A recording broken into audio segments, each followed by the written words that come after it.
A very good morning, dear student. Today we discuss about anti neoplastic agent. Unit 5 है ये.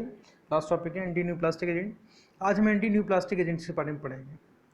तो सबसे पहले हम ये जान लें कि एंटी न्यू प्लास्टिक एजेंट होते क्या हैं.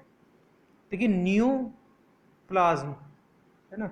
तो न्यू, NEO, न्यू मीन्स होता है न्यू मानी नया, NEW न्यू. और प्लाज्म मीन्स क्या हो गया, फॉर्म. तो नई फॉर्म है ना. तो यहाँ से क्लियर होता है कि बात कर ले एंटी न्यू प्लास्टिक की, तो the drug which are used in the treatment of cancer or new plasm are called anti cancer agent. ये कह रहे हैं कि एंटी न्यू प्लास्टिक एजेंट क्या होते हैं. तो ऐसी ड्रग जो कैंसर के ट्रीटमेंट, कैंसर को ट्रीट करेंगी या न्यू प्लास्ट के ट्रीटमेंट में यूज होती हैं, वो क्या होती हैं, एंटी न्यू प्लास्टिक या एंटी कैंसर ड्रग्स होती हैं. ठीक है. या the chemotherapy agent which are use to treat cancer are called anti neoplastic agent. जो कीमोथेरेपेटिक एजेंट्स होते हैं, ठीक है, मतलब केमिकल्स के द्वारा जो थेरेपी की जाती है उसको कीमोथेरेपी बोलते हैं. उसके थ्रू ये करेंगे तो जो कैंसर को ट्रीट करेंगे वो क्या होंगे, एंटी न्यूप्लास्टिक एजेंट्स होंगे. अब मैंने बताया कि न्यू प्लाज्म का मतलब क्या होता है, न्यू मानी नया, प्लाज्म मतलब फॉर्म, एक फॉर्म, नई फॉर्म.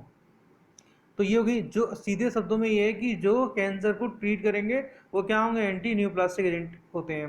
दूसरी चीज़ की बात कर लें हम कैंसर की, तो बहुत छोटे से वर्डों में, cancer is a group of disease involve abnormal cell growth with the potential to invade or spread to other parts of the body. these contrast with begin tumors which is do not spread. मतलब cancer का आप सीधे समझिए, cancer ऐसी disease है जिनमें abnormal cell growth हो रही है. क्या हो रही है, एबनॉर्मल सेल ग्रोथ हो रही है. ठीक है. तो cancer is a tumour produce due to abnormal growth of some cells. It is not clear how cancer is caused. Generally, cancer is produced by heavy smoking, constant physical irritation of any tissues of the body, chewing of tobacco, exposure to X-ray, ultraviolet rays, and other ionizing radiation, and by virus. ठीक है. Cancer क्या है, cancer क्या है, tumour producing है, जो कि हमारा ट्यूमर प्रोड्यूस कर रहा है, कोई भी अबनॉर्मल ग्रोथ हो रही है सेल में. ठीक है.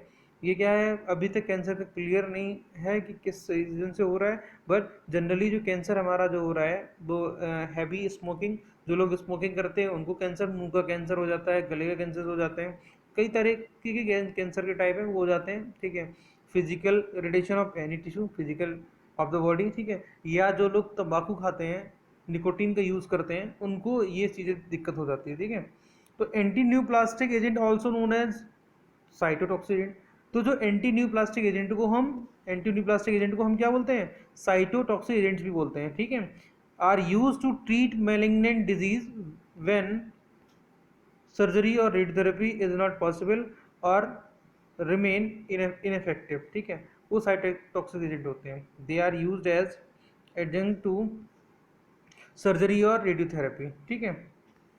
अब हम बात कर लें, there are two main types. अगर दो मेन टाइप्स की बात करें क्लासिफिकेशन, तो एंटी न्यूप्लास्टिक एजेंट दो तरीके से, एल्काइलेटिक एजेंट्स हो गए, ठीक है, और आपके एल्काइल सल्फोनेट्स हो गए, भी क्लास में आगे पढ़ेंगे. तीसरी चीज़ पढ़ रहे हैं कि majority of antiplastic agent act by interfering with the cell division. No cytotoxic agent has complete tumor selectivity and most will damage or rapidly dividing cells. Major adverse effect include bone marrow depression, nausea, vomiting and diarrhea. ठीक है.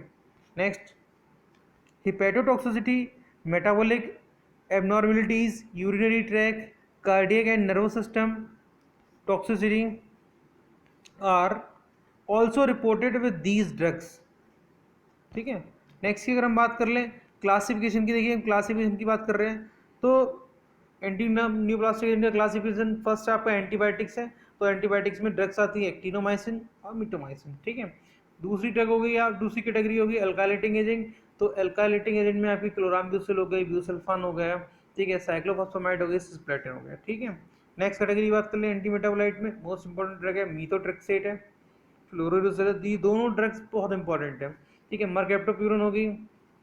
Next अगर हम बात कर लें hormones की, तो androgens हो गए, एस्ट्रोजेंस हो गए, प्रोजेस्टेरोन हो गए. ठीक है. विनका एल्कोलाइट्स की बात करें, सदाबहार का पौधा होता है, ठीक है, जिसमें दो तरीके के केमिकल कॉन्स्टेंट मिलते हैं, विनब्लास्टिन एंड विनक्रिस्टिन, ठीक है। मिसलेनियस की बात कर लें तो हाइड्रोक्सी यूरिया हो गया, ठीक है। ये हो गया एंटी न्यूप्लास्टिक एजेंट का क्लासिफिकेशन। तो दोबारा से हम उस स्लाइड पे पहुंचते हैं कि एंटी न्यूप्लास्टिक एजेंट होते क्या हैं। तो याद करने वाली बात है कि जो कैंसर को ट्रीट करेंगे वो क्या होंगे, एंटी न्यूप्लास्टिक एजेंट होंगे, क्लियर। न्यूप्लाज्म का क्या मतलब होता है, न्यू मानी NEO, न्यू मानी न्यू, NEW, न्यू मानी नया, है ना। और प्लाज मतलब फॉर्म, तो नया फॉर्मेशन हो रहा है, सेल ग्रोथ हो रही है। तो कैंसर क्या है, is a group of disease involving abnormal cell growth with the potential to invade or spread to other parts of the body, ठीक है। अदर नेम हम इसको बोल सकते हैं, जैसे मैलिग्नेंट ट्यूमर्स हो गया, ठीक है। ये तरीके के ट्रीटमेंट्स, रेडियोथेरेपी हो गई, है ना, रेडिएशन थेरेपी होती है, सर्जरीज होती हैं, कीमोथेरेपीज होते हैं। तो आज हम इतना ही पढ़ेंगे एंटी प्लास्टिक एजेंट में, ठीक है बेटा। नेक्स्ट हम इसके बारे में, ड्रग्स के बारे में पढ़ेंगे। Thank you.